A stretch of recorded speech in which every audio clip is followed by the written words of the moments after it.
Doctor साहब को राजद वाला भाजपा वाला नहीं दिया तो जनसुराज से ले लिए, तो बेचारे डॉक्टर साहब का भी इज्जत कम कीजिएगा आप लोग। इसीलिए हम लोग कह रहे हैं हम लोग पहले ही दे देंगे, पहले ही दे देते हैं जिसको टिकट देना है। भाजपा और राजद वाले जब देंगे तब देंगे।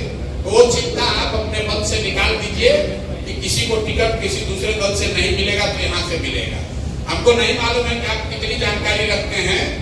जनसुराज में विधायकों के लिए आवेदन की प्रक्रिया चल रही है और ऑनलाइन जाकर देख लीजिए 12,000 लोगों ने आवेदन दिया है और 21,000 रुपया अलग से ले रहे हैं। आवेदन देने का 21,000 रुपया लिया जा रहा है, फिर भी 12,000 लोगों ने अप्लाई किया है। 21,000 रुपया देने के बाद एक विधानसभा पर कितने लोग हुए प्रत्याशी? भागा दे दीजिए, आप लोग तो पढ़े लिखे व्यक्ति हैं, तो कोई उम्मीदवारों की कमी नहीं है कि हमको राजद का उम्मीदवार लेना है कि हमको भाजपा का उम्मीदवार लेना है ये। लेकिन इस 12,000 में से सही 100 आदमी निकल जाए इसकी गारंटी नहीं, इसकी कोई गारंटी नहीं। वो 12,000 नहीं 1,00,000 में से भी नहीं निकल सकता है, उसमें भी गलत लोग आ सकते हैं। किसके माथे पर लिखा हुआ? हमारे पास कोई दूरबीन तो है नहीं। एक प्रयास है कि सही लोगों को लाकर लड़ाया जाए, लेकिन हमारे पास कोई थर्मामीटर नहीं है कब लगा के बता दे कौन सही कौन गलत। अगर सही इतना जरूर कोशिश है कि भाई कोई बदमाश, बालू माफिया, शराब माफिया, लुटेरा, रंगदार, अपहरण करने वाला, मर्डर करने वाला आदमी इसमें जगह नहीं पाएगा। बाकी ये अपेक्षा है कि पूरी व्यवस्था जब बनेगी तो उसमें कोई गलत भी आ जाएगा तो ज्यादा गलत नहीं कर पाएगा। हम 100% सही होने का न दावा करते हैं ना ऐसा कभी संभव है। कुछ लोगों ने सवाल पूछा बाबा साहब पर और गांधी जी पर। आपने एक सुझाव भी दिया कि इसमें राजेंद्र बाबू का फोटो रखिए। ये फोटो ऐसे नहीं है कि अच्छा बिहार का कौन 4 बड़ा लीडर है उसका फोटो लगा दिया जाए या कौन कौन फोटो लगा दें तो उससे हमको ज्यादा वोट मिल जाएगा। जब मैंने पदयात्रा शुरू की थी तो सिर्फ एक ही फोटो था, वो गांधी जी का था। 2 साल 5,000 गांव में पैदल चलने के बाद बाबा साहब का फोटो इसलिए नहीं लगाया गया कि उसमें दलित वोट जुड़ जाएगा। वो फोटो लगाने के पीछे एक सोच है। बिहार में या देश में 80% जो हिंदू रहते हैं उसमें भाजपा को करीब करीब 40% वोट मिलता है। देश में भाजपा को 40% वोट मिलता है, मतलब करीब करीब आधे हिंदू भाजपा से विचारधारा के आधार पर उनसे जुड़े हुए हैं, प्रभावित हैं, उनको वोट देते हैं। ये बात आप ध्यान से समझ लीजिए। कई लोगों को लगता है कि बिहार में हर आदमी जाति पर वोट देता है, ये बात बिल्कुल सिरे से गलत है। क्योंकि अगर बिहार का हर आदमी जाति पर वोट देता तो यहाँ बैठा हुआ जितने लोग हैं जो भाजपा को, मोदी को वोट दिए, आप तो मोदी के जाति के नहीं हैं, तो आपने कैसे वोट दे दिया उनको? आपने वोट इसलिए दिया होगा कि आपको भाजपा का जो भी विचारधारा है, अच्छा है खराब है, आप उससे प्रभावित है या दूसरे दल के मुकाबले भाजपा का विचारधारा आपको ठीक लगा होगा। तो देश में 40% हिंदू, क्योंकि मुसलमान तो उनको वोट देते नहीं है, 40% भाजपा को वोट मिला है। इसका मतलब है कि करीब करीब आधे हिंदू आज भाजपा को वोट दे रहे हैं। अब आपको हमको ये सोचना है कि अगर मेरा भाजपा से राजनीतिक मुकाबला है, वैचारिक मुकाबला है, तो कौन से आधे हिंदू हैं जो भाजपा से वैचारिक तौर पर अलग है या भाजपा से वैचारिक तौर पर राजनीतिक लड़ाई लड़ना चाहते हैं।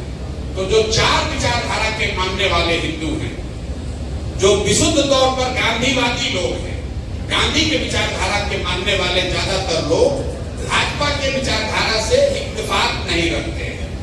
जो बाबा साहब की विचारधारा के मानने वाला हिंदू है वो भी आज की भाजपा की विचारधारा से इत्तेफाक नहीं रखता। तीसरा, जो कम्युनिस्ट विचारधारा वाले लोग हैं वो लोग भी किसी जाति के हों वो भाजपा को वोट नहीं करते हैं। और चौथा, जो बचे कुचे कुछ समाजवादी लीडर रह गए हैं, जो लोहिया जयप्रकाश के मानने वाले लोग हैं, वो भी भाजपा के विचारधारा से बहुत सरोकार नहीं है उनका। तो इन 4 विचारधारा के लोगों को अगर एक साथ कर दिया जाए और इसके साथ माइनॉरिटी को जोड़ दीजिए तो आपने वो राजनीतिक सामाजिक समीकरण बना लिया जिसमें आधा हिंदू और 20% मुसलमान, मतलब 60% की आबादी जिसको आप राजनीतिक और वैचारिक तौर पर जिसका रिप्रेजेंटेशन आप करना चाहते हैं, वही विचारधारा जन सुराज की है।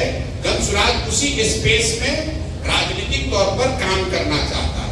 अब जो चार विचारधारा है कम्युनिस्ट पार्टी के, तो खुद के उनका दल है, समाजवादी पार्टी के जो आइकन है उसके भी लोग यहाँ दल है, तो बचा कौन? एक गांधी और बाबा साहब। इसलिए ये दो चित्र यहाँ लगा हुआ है, इसलिए नहीं लगा हुआ है कि दो चित्र अच्छा है ये लगा दीजिए, तो तीसरा भी जोड़ दीजिए, चौथा भी लगा दीजिए। विचारधारा के आधार पर Jan Suraaj left of centre उस स्पेस को ऑक्यूपाई करना चाहता है जो गांधी और बाबा साहब अम्बेडकर के मानने वाले लोग जिस स्पेस में ऑपरेट करना चाहते हैं और जिनकी लड़ाई विचारधारा के आधार पर भाजपा से है, उसी स्पेस में हम लोग अपने को पाते हैं। इसलिए इसमें गांधी और अम्बेडकर हैं, कोई तीसरे नेता नहीं है। तो ये बात आप समझ लीजिए। ये मेरा ऐसा नहीं कि चित्र में अच्छा लग रहा है कि अच्छा बाबा साहब का भी लगा दें, अब राजेंद्र बाबू का भी लगा दें। वो लोग सम्माननीय लोग हैं, हम लोगों से बहुत बड़े लोग हैं, लेकिन दल का जो फिलॉसफी है, दल की जो विचारधारा है। दूसरी बात, ये दल जब बनाया गया है, जो भी सोच है हम लोग की, चाहे हम जितने छोटे हो नए हो, ये बिहार सेंट्रिक एफर्ट नहीं है। ये सिर्फ बिहार के लिए नहीं है। जन सुराज के नाम में बिहार जन सुराज नहीं लिखा हुआ। शुरुआत हम लोग बिहार से कर रहे हैं, लेकिन इतना बड़ा एफर्ट हम बिहार में सरकार बनाने के लिए और एमएलए बनाने के लिए नहीं कर रहे हैं। एक नई व्यवस्था खड़ा करना चाहते हैं जिसकी शुरुआत बिहार से हो रही है, और इस महत्वाकांक्षा के साथ कर रहे हैं कि कभी बिहार में जब सफलता मिलेगी तो बिहार से बाहर भी इसकी पहुंच होगी, इसकी पकड़ होगी। उस स्पेस के लिए इसको बनाए हैं।